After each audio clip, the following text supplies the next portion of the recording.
darating ang panahon na mawawala tayo sa mundong ito. At kapag dumating ang panahon na yun, hindi mahalaga sa kung gaano karami ng pera ang naipon mo sa bangko.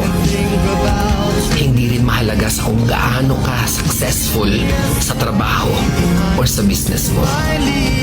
At lalong hindi mahalaga sa kung gaano kaganda ng mukha at ng katawan mo. Dahil ang mahalaga pagdating ng panahon na yun ay ang sagot sa tanong na naging masaya ka ba?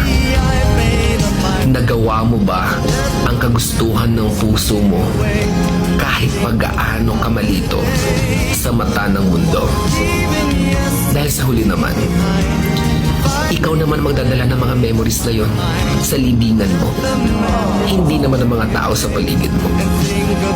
So make sure na bago pa dumating ang panahon na aalis na tayo sa mundong ito, siguraduhin mo sa sarili mo na magiging masaya ka at magagawa mo ang kagustuhan ng puso mo kahit pag-aano ka